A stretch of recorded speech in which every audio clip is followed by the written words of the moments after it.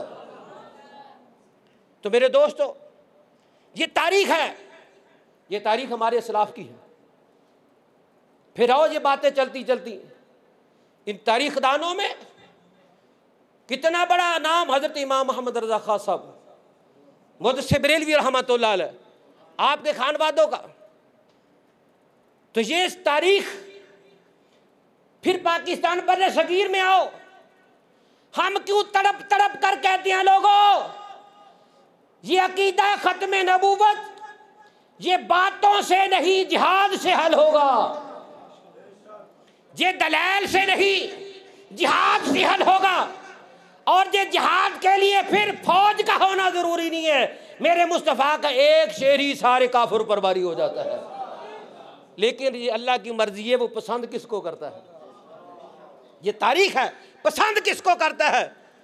फिर यहाँ हजरत गाजी इल्मुद्दीन शहीद की बात आई, देखो मेरे मुस्तफ़ा के नाम पर जान देने के लिए अल्लाह ने किसको पसंद कर लिया। वहाँ के आलिम नहीं थे, वहाँ हाफिज इमाम नहीं थे, सारे थे, लेकिन रब की मर्जी जिसको चाहे पसंद कर ले। फिर देखो आपने वो सुना होगा, फिर जब अल्लाह अपने नबी की इज्जत पर पहरेदारी के लिए किसको पसंद करता है, वो उसके तकबे को नहीं देखता, रब की अपनी मर्जी है, अपनी पसंद है। अल्लाह तबारिक व तआला ने फिर डाकू को पसंद कर लिया, वो नूरा डाकू, उसको अल्लाह ने पसंद कर लिया। तो पता चला ये मुस्तफ़ा करीम की अजमत के लिए, पहरेदारी के लिए रब जिसको पसंद कर लेता है, पहले वो कोई भी हो, उसकी निस्बत कैसी हो, किरदार कैसा हो, जिंदगी कैसी गुजरे, जब उसके हाथ में दामने मुस्तफ़ा आ जाता है, सीने में इश्क़े मुस्तफ़ा आ जाता है, फिर उसको अल्लाह गौसे पाक की जमात में खड़ा कर देता है, दाता अली हजवेरी की जमात में खड़ा कर देता है, उसको ख्वाजा मोइनुद्दीन अजमेरी की जमात में खड़ा कर देता है। फिर बड़े बड़े सादात इकराम उसका जनाजा पढ़कर फख्र करते हैं। ये तारीख है, ये तारीख है। फिर इसी तारीख में चले, क्या खादिम हुसैन रिजवी रहमतुल्लाह अलैह के दौर में, ये कल की बात है, कितना बड़ा जिहाद था।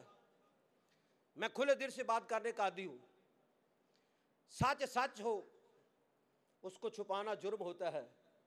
वो बाबा जी ने, एक मर्द कलंदर ने, एक नहीं दो नहीं, लाखों के दिलों में इश्क़ मुस्तफ़ा की शम्मा को पैदा कर दिया। और फिर वो शम्मा यूं ही नहीं, वो अमल से नजर आती है, वो किरदार से नजर आती है। और बता गए कि हर चीज को बाजार में ले जाकर बेचा जा सकता है, लेकिन जब इश्क की बारी आए तो ये फिर मदीने में जाता है। तो आका अलैहिस्सलातो सलाम के आशिकों ने तारीख रकम की है। अदालतों में चले जाए, अदालतों के फैसले में बड़े दलाल हैं, प्रोफेसर डॉक्टर ताहिर काजी साहब के बड़े दलाल हैं। वो दलाल किस लिए थे, मर्जियों के मुकाबले पर थे कि जे दायरा इस्लाम से खारिज है, इनका इस्लाम के साथ कोई ताल्लुक नहीं है। यही पैगाम है आज ताजदार खत्म नबूवत कॉन्फ्रेंस का, के लोगों